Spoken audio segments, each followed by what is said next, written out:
Hi, it's Maz from Tech Girl, and today we are talking about installing and using Skype.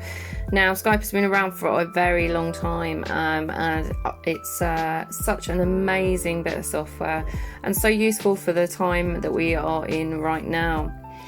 So what you're going to need is a webcam. That's to share video of yourself. You're going to need a set of headphones, either with a microphone attached or just a separate set of headphones with a separate microphone. You're also going to need to be connected to the internet for this.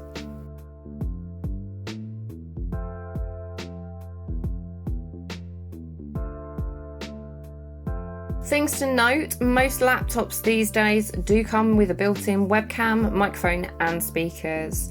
Your webcam will be situated at the top surround of your screen, and the microphone is built in, it's not something that you can see, and again the same with the speakers. If you've got a desktop computer like myself, then you will need to purchase a separate webcam and a separate set of speakers and a microphone. Now, webcams generally do have them built in, so check the box when you go to purchase your webcam to see whether it has got a microphone built into it. Microphone's pretty inexpensive. I purchased mine for about £25 to £30. So we're going to get started, and we're just going to download and install Skype first off. So you're going to need to be at your computer and open a web browser. Now, that web browser could be anything. I prefer Chrome personally, but it doesn't matter. You're going to need to navigate to skype.com/en/get-Skype.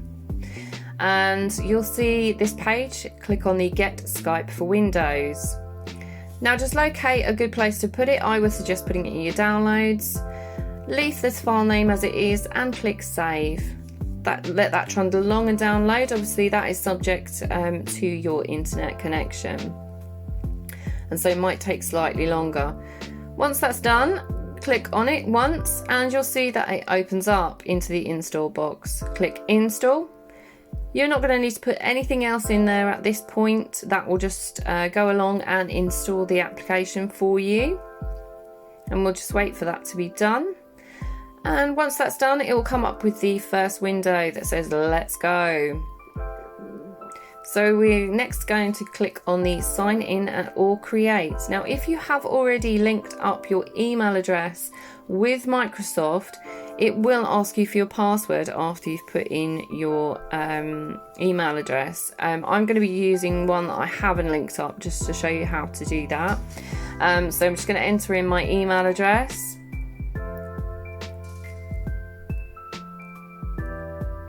And then click Next.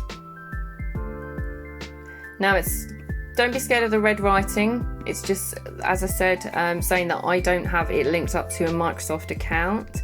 At this point, you would be asked for a password if you had already signed up with it. I'm just going to click on Get a New One. And then just click Next. And that will just link up your email address with a Microsoft account. So I'm just going to create a password here. Your best bet is to be creating a password that is 8 characters long. 2 random words are really good. Mixture of capital letters, numbers, and chuck some symbols in there as well. Make it even harder for people that want to hack into your account. Once you've done that, click the Next button. And then just enter your name in.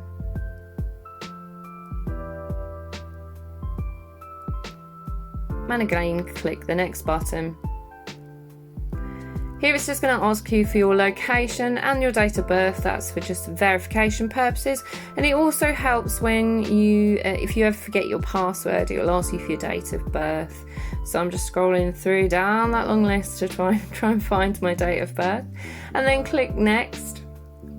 And here we're going to get asked for a verification code. Now, this will come in the form of an email into your email. So I'm just going to go into my email, and here is the email it says from Microsoft Accounting. So we're going to copy that code or remember that code and then put that back into Skype. And that just verifies that you are the holder of that email address. There is the option at the bottom that says I would like information tips, blah, blah, blah. Leave that unchecked if you don't want any junk mail. So click next. And here we've got one of those annoying captcha things. This is just to check that you're not a robot. If you do have problems working out what it is, you can click the audio button next to it, and that will give you a voice will actually say the letters. Or you can click new and get a new one if you just can't work it out. Once you've entered that in again, press next. And that's just going to load.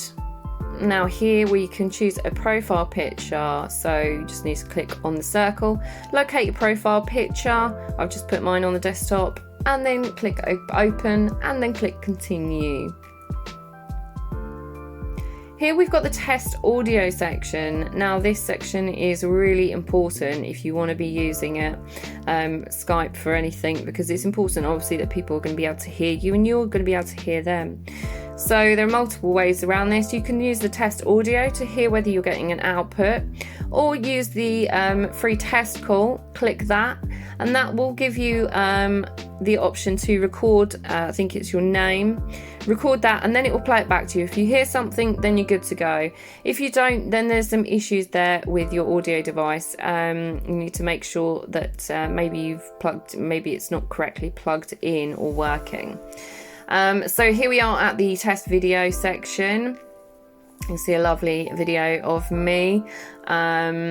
There are webcam settings here that you can do different settings, change the brightness and the contrast and everything. Play with that as you would. If you're happy, then click OK, and then click continue. We're just going to skip this by clicking OK. It's just telling you that you can find your contacts nice and easily. So here we are at the main section, and I'm going to show you now how to start a conversation.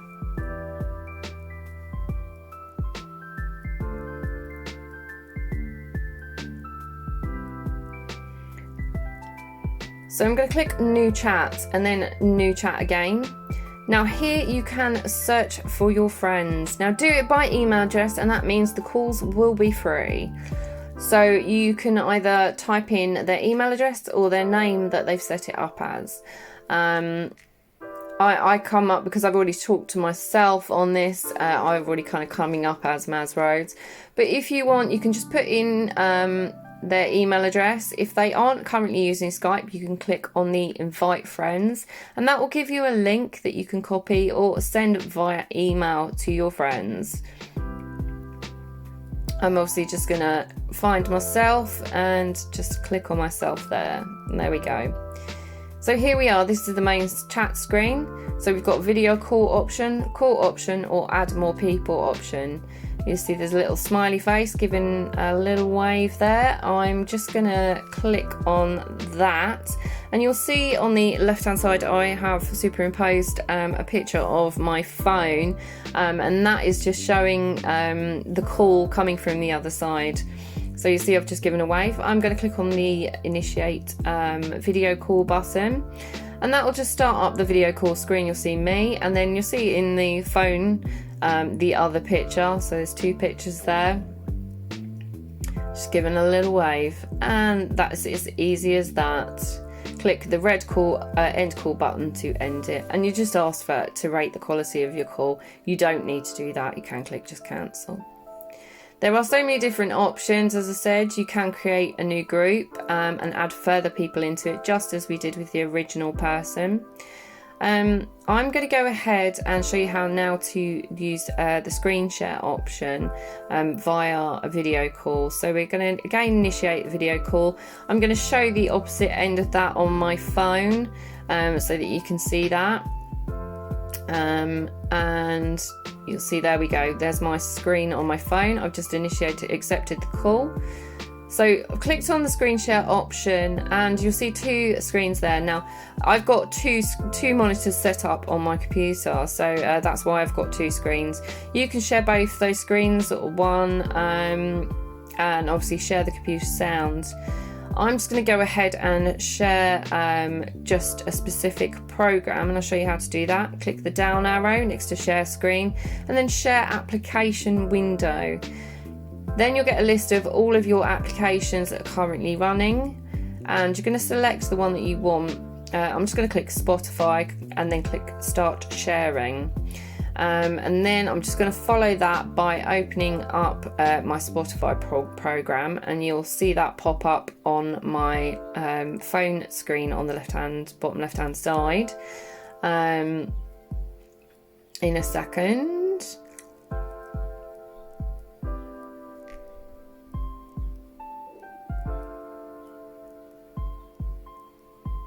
There we go, and so there we are, and I am sharing my screen, and that is as easy as it is. So thank you so much for watching my first video.